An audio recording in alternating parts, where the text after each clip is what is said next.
LeBron, Stephen Curry, Kevin Durant natatakpan na sa West. Kyle Kuzma, ideal sa Warriors. Buzzer beater ni Nikola Jokic. Ngunit bago ang lahat, kung gusto nyo ng matibay na basketball shoes, New Adidas Fashion mabibili lamang sa halagang $2,299.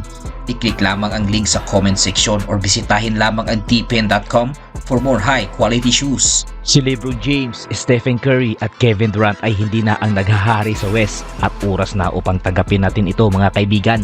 Hindi naman natin maikakaila mga kaibigan na ang tatlong superstar ay may ibubuga pa sa laro. Ngunit ang mga kupunang tulad ng Thunder at Timberwolves ang kumukuha na ng kanilang mga pwesto sa tuktok ng standings sa West. Ang standings sa West ay tila hindi familiar sa ngayon mga kaibigan, maliban sa kampiyon na Denver Nuggets. Ang Minnesota Timberwolves at Oklahoma City Thunder ang nagahari sa tuktok at hindi agad aatras ang mga kupunang ito sa kanilang mga pwesto. Kung mananatili ito sa tagsibol at maagang tag-init ay mananatiling hindi tiyak. Ngunit sa ngayon sila na ang pumalit sa mga kupunang pinangungunahan ni LeBron James, Stephen Curry at Kevin Durant, mga malalaro mga kaibigan na kahit nakakaiba ang kalusugan sa karamihan ng panahong ito ay hindi pa rin nagawa ang mga epekto sa tagumpay na karaniwan noong nagdaang dekada o sa kaso ni LeBron James ang nagdaang 2 dekada mga kaibigan. Ang tatlong superstar na ito are still one of the most respected and appreciated ngayon sa liga. Ngunit kung pag-uusapan natin ang takot ng ibang mga teams kapag sila na ang makakaharap, tila ba hindi na ito mangyayari mga kaibigan? Ang mga bagong mukha ng NBA ay nakikipagsabayan na sa mga teams tulad ng Warriors, Lakers at Phoenix Suns at tila ba nagsisimula na ang bagong era ngayon sa basketball sa pag-usbong ng mga batang teams sa NBA na pinangunahan ni Shai Gilgeous-Alexander, Anthony Edwards at kahit na ni Luka Doncic at Ja Morant mga kaibigan. Hindi natin na inaasahan na si Shai Gilgeous-Alexander ay magiging kandidato sa MVP na paulit-ulit na nagpapataas ng kanyang laro sa tinatawag na kawalan ng pansin sa Oklahoma City Thunder. Pero ibang level ngayon ang pinapakita ng batang kupunan mga kaibigan.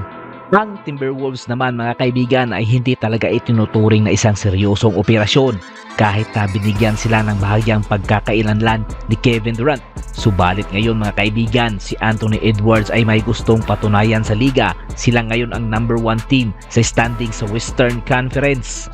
Oo, mas better ang Western Conference.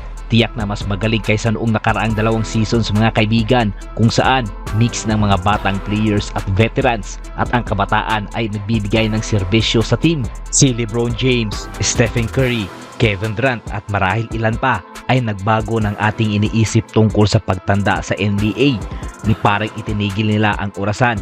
Tingnan ang mga raw na numero ng tatlong pangunahing manlalaro mga kaibigan at ihambing ang mga ito sa mga alalahanin na mayroon tayo tungkol sa kanila sa kanilang pagpasok sa season. Understandable naman mga kaibigan na minsan makakamiss ng ilang mga games ang tatlong superstar dahil na rin sa mga injuries at dahil may edad na rin talaga sila. Ngunit ngayong season mga kaibigan, silang lahat ay healthy. Si Stephen Curry ay naglaro ng 31 sa 33 na laro. Si LeBron James naman ay naglaro sa 32 sa 35 na laro ng Los Angeles Lakers. At si Kevin Durant ay kamakailan lang mga kaibigan na nag-umpisa na nawalan ng oras, ngunit siya ay naglaro sa 28 sa 34 na laro ng Phoenix Suns. Ang mga numero ni Kevin Durant mga kaibigan ay kakaiba. Nag-i-score siya ng 30 bawat gabi na may 6 na rebounds at 6 na assists sa splits na 53, 48, 87. Si LeBron James naman ay kumukuha ng halos 40% mula sa 3, isang numero na naaabot niya ng isang beses lamang sa kanyang magiting na karera, habang si Stephen Curry naman ay nag-i-score ng mas mataas kumpara noong nakaraang season at nasa 41% pa rin mula sa 3. Dati mga kaibigan, kapag sumabog si Stephen Curry, kapag tahimik at magaan na kinontrol ni Kevin Durant ang mga laro, kapag inilatag ni LeBron James ang kanyang sigaw sa sahig, ito ay guaranteed win. Walang tanong-tanong, alinsunod sa sitwasyon ng kupunan, pinsala o suspension, drama o desisyon sa coaching staff. Ngayon mga kaibigan, kinakailangan ng mga kondisyon na mas perpekto at karamihan sa oras ay hindi kasalanan nila. Ang liga lamang ang kumuha ng mga formulang ito, pinalitan ang takot ng sigla, kumuha ng mga tira at nagpakondisyon sa sarili upang bumalik ng mas malakas sa mga kritikal na sandali. Ngayon pa man mga kaibigan, walang makikipagtalo na ang Lakers, Warriors at Phoenix Suns ay mayroong kakaibang mga pangyayari sa kasalukuyang season at mayroong reasonable na mga inaasahang kampyonato sa kanilang pagpasok.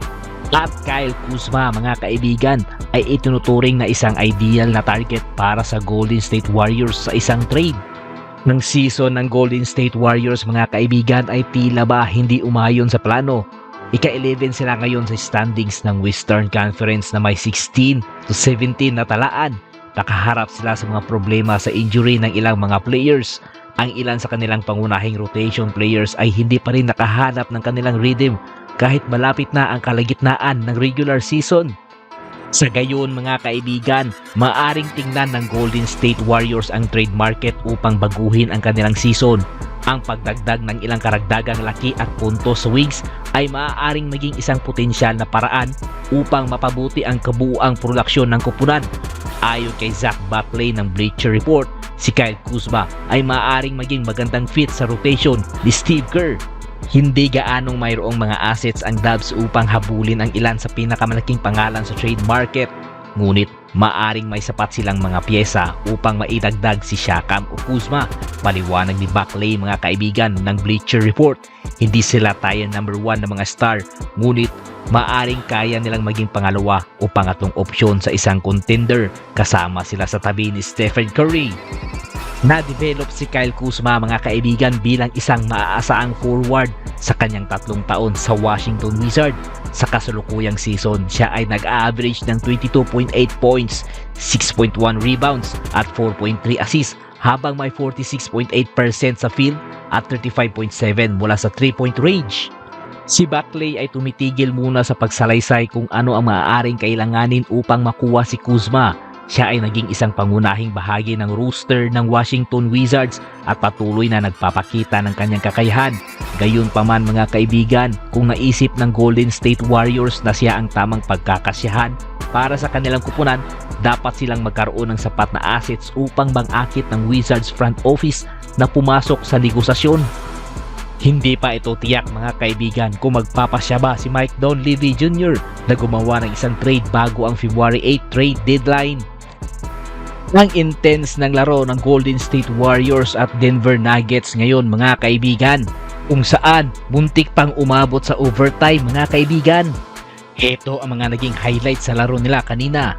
Naging highlight kanina ang buzzer beater ni Nikola Jokic kung saan sa last 2.9 seconds mga kaibigan, parehong 127 all ang score ng dalawang kupunan. Tinira na lang ni Nikola Jokic nang walang pag-alinlangan ang bola mga kaibigan. Kinarma raw si Coach Steve Kerr dahil sa ginawa niya kay Nikola Jokic. Always do it on my own, so I gotta get through it. And the only thing I know is to love what I'm doing. Never give up, never slow, till I finally prove it. Never listen to the no's, I just wanna keep moving.